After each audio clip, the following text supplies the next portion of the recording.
I reach my destination and you too. Chandrayaan-3. ये message मिलते ही इसरो का पूरा ग्राउंड स्टेशन तालियों की गड़गड़ाहट से गूंज उठा। इसरो ने वो कारनामा कर दिखाया जिसे दुनिया मान रही थी नामुमकिन। चांद से आए कामयाबी की तस्वीर। अब शुरू हुआ मिट्टी से लेकर एलियन तक की खोज का महाप्रयोग। दोस्तों, जैसा कि आप सबको ये न्यूज मिली गई होगी कि हमारा चंद्रयान-3 चांद के दक्षिणी ध्रुव इलाके में सक्सेसफुली सॉफ्ट लैंड करने के बाद अब रोवर चांद की खौफनाक धरती को छानना शुरू कर चुका है। इस बड़ी उपलब्धि पर देश के पीएम और सभी राज्यों के सीएम खुद, साथ ही साथ दुनिया की सभी space agencies, NASA, Roscosmos, China और यूरोपीय अंतरिक्ष एजेंसी इसरो वैज्ञानिकों को बधाई दे चुकी है। इन सब चीजों से पता चलता है कि ये कितनी बड़ी अचीवमेंट है और अब सभी इस कामयाबी को लेकर इतने ज्यादा खुश और उत्साहित क्यों हैं। लेकिन हम आपको बता दें कि इस मिशन को अभी पूरा नहीं किया गया है।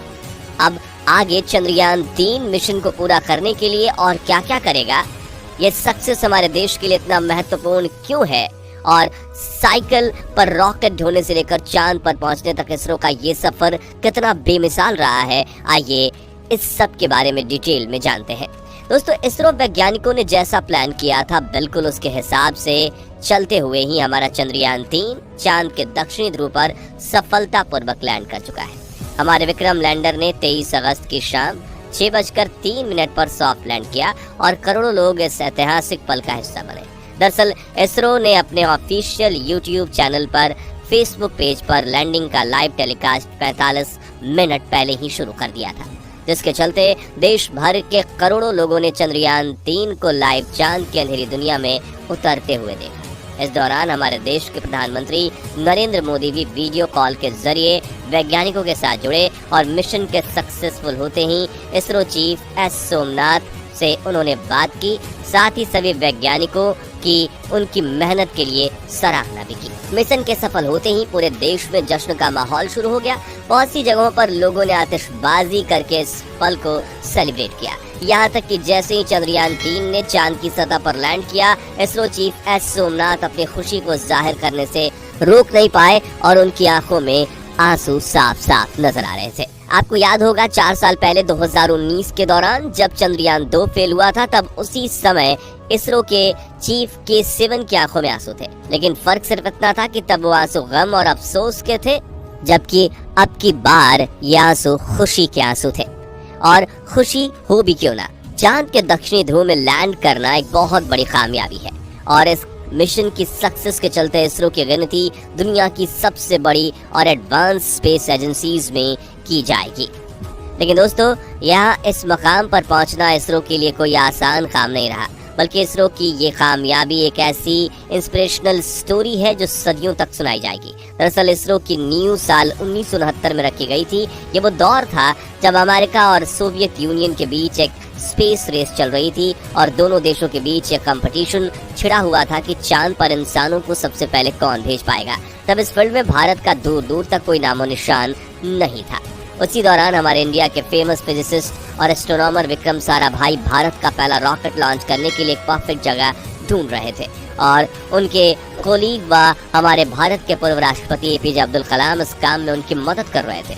ये वो टाइम था जब इसरो के पास एक छोटा सा रॉकेट लॉन्च करने के लिए खाली जमीन तक नहीं थी। और आप ये जानकर हैरान रह जाएंगे कि भारत के पहले रॉकेट व उसके पार्ट्स को लॉन्च पैड तक लाने के लिए साइकिल और बैलगाड़ी का यूज किया गया था। उस समय कौन सोच सकता था कि ये स्पेस एजेंसी एक दिन चांद पर पहुंच जाएगी। यकीनन ये ख्वाब बस विक्रम साराभाई और एपीजे अब्दुल कलाम जैसे महान वैज्ञानिक ही देख सकते थे और वो ख्वाब अब जाकर पूरा हुआ है। आज चंद्रयान-3 के लैंड करने पर भले ही दुनिया भर से हमें बधाइयां मिल रही हैं, लेकिन 4 साल पहले जब हमारा विक्रम लैंडर चांद की सतह पर क्रैश हुआ था, तब यही दुनिया हम पर हंसी थी और हमारे वैज्ञानिकों की क्षमताओं पर सवाल उठाए गए थे। उन सवालों का जवाब देने के लिए भी चंद्रयान-3 मिशन का सफल होना बहुत जरूरी था और हम गर्व से ये कह सकते हैं कि अपने आलोचकों को हमने मुंह तोड़ जवाब दिया है। दोस्तों, आपको बता दें कि चंद्रयान-3 अपने सफर पर 14 जुलाई 2023 के दिन रवाना हुआ था और अपनी मंजिल पर पहुंचने से इसे 40 दिन का समय लगा। आप में से काफी लोगों के मन में ये सवाल आ सकता है कि चंद्रयान को चांद पर पहुंचाने में इतना ज्यादा टाइम क्यों लग गया। असल में दोस्तों इसका कारण ये है कि इसरो का टारगेट सिर्फ चांद पर पहुंचना ही नहीं बल्कि बहुत कम बजट में इस पूरे मिशन को अंजाम देना था। उदाहरण के लिए रूस का लूना 25 10 दिनों के अंदर चांद पर पहुंचने वाला था। उसका बजट चंद्रयान 3 के बजट से लगभग 3 गुना ज्यादा था, लेकिन फिर भी वो ये कारनामा नहीं कर पाया और लैंडिंग के लिए तय किए गए समय से 2 दिन पहले ही क्रैश हो गया। जबकि हमारा चंद्रयान भले ही धीमी गति से आगे बढ़ा, लेकिन इसने मंजिल पर पहुंचकर दिखाया। दरअसल इस मिशन के दौरान चंद्रयान 3 ने फ्यूल की जगह पृथ्वी और चांद की ग्रेविटी का इस्तेमाल ज्यादा किया, जिसने मिशन का कॉस्ट बहुत ही कम कर दिया और इसरो ने नामुमकिन बजट में इस मिशन को मुमकिन कर दिखाया। आपको ये खुद जानकर हैरानी होगी कि जितने पैसे में इसरो चांद पर पहुंच गया, उतने में तो आज एक फिल्म बनकर तैयार होती है। दोस्तों, जिस समय चंद्रयान 3 अपनी टारगेट लोकेशन पर उतरने वाला था, तब लाइव प्रसारण देख रहे लोगों और इसरो के ग्राउंड स्टेशन में मौजूद वैज्ञानिकों की टेंशन 7वें आसमान पर थी, क्योंकि इस मिशन में सिर्फ इसरो ही नहीं बल्कि भारत का भी बहुत कुछ दांव पर लगा हुआ था। ऐसे में जरा सी गड़बड़ी पूरा खेल बिगाड़ सकती थी, लेकिन हमारे वैज्ञानिकों ने अपनी सभी कैलकुलेशन और टेक्नोलॉजी को सही साबित करते हुए चांद की दक्षिणी ध्रुव पर सफलतापूर्वक लैंड किया। इस मिशन को लेकर इसरो इतना तैयार था कि अगर कुछ गड़बड़ी होती तो प्लान बी पहले से ही रेडी कर लिया गया था। साथ ही हमें ये भी जानकारी मिली थी कि अगर प्लान ए में कोई दिक्कत आती तो इसरो लैंडिंग को वहीं रोक देता और फिर ये लैंडिंग अगले महीने की जाती। यहाँ तक कि इसरो चीफ एस सोमनाथ ने खुले रूप से ये दावा किया था कि इस बार चंद्रयान हर हाल में लैंड करके रहेगा। इस कॉन्फिडेंस का कारण ये था कि इसरो वैज्ञानिकों ने चंद्रयान 2 में की गई अपनी पिछली गलतियों से सीखकर इस बार काफी सारे बड़े और अहम बदलाव किए थे। जैसे इस बार चंद्रयान 3 के लैंड करने के एरिया को पिछली बार से 40 गुना बड़ा रखा गया है। साथ ही विक्रम लैंडर की लेग्स को काफी ज्यादा मजबूत बनाया गया और इसमें फ्यूल की कैपेसिटी भी पहले से ज्यादा रखी गई। इसके अलावा ओवरऑल सभी सेंसर्स और कंप्यूटर सिस्टम भी ज्यादा एडवांस यूज किए गए।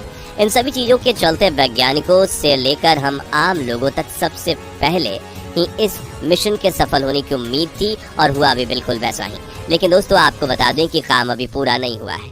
अब चांद पर महाप्रयोग शुरू हो गए हैं। दरअसल रोवर को अब चांद की जमीन पर यहाँ वहाँ घूमकर कई सारे टेस्ट करने हैं जो 14 दिनों तक चलेंगे। रिसर्च के इस काम को हमारा प्रज्ञान रोवर अंजाम देगा, जिसे विक्रम लैंडर के अंदर सवार करके चांद पर भेजा गया था। चांद की मिट्टी का सैंपल लेकर उसकी जांच करना, वहां के पत्थरों और चट्टानों पर परीक्षण करना होता है, वहां आने वाले भूकंपों का कारण जानना होता है और सबसे जरूरी चांद की अंधेरी दुनिया में पानी की खोज करना है। और यदि पानी मिलता है तो वहाँ एलियन होना भी संभव है। ये सब कुछ इस रिसर्च का हिस्सा रहेगा जो अगले 14 दिनों तक चलने वाली है। और इसके बाद हमारा चंद्रयान इन सारे परीक्षणों का डेटा इसरो वैज्ञानिकों को भेजेगा। ये काम पूरा होने के बाद चंद्रयान 3 मिशन को आधिकारिक रूप से संपूर्ण मान लिया जाएगा। इस पूरे मिशन में बस एक चीज ऐसी है जिसको हमें थोड़ा दुख के साथ कहना पड़ रहा है। दरअसल हमारा विक्रम लैंडर और प्रज्ञान रोवर मिशन पूरा होने के बाद चांद पर ही रह जाएंगे, क्योंकि इसरो ने इन्हें वापस धरती पर लाने का कोई प्लान नहीं बनाया है। अपने काम को पूरा करके हमारी ये दोनों उपकरण हमेशा के लिए अलविदा हमसे कह देंगे। तो दोस्तों, आप लोग चंद्रयान 3 के सफल होने पर कैसा महसूस कर रहे हैं? अपना जवाब कमेंट के माध्यम से जरूर शेयर कीजिएगा। बाकी हमारी आज की इस वीडियो में बस इतना ही। वीडियो अच्छी लगी हो तो इसे लाइक और शेयर जरूर करना, और अगर आप हमारे फेसबुक पेज पर नए हैं तो पेज को फॉलो जरूर करें। मिलते हैं जल्दी ऐसी एक और इंटरेस्टिंग वीडियो में, तब तक के लिए गुड बाय, जय हिंद।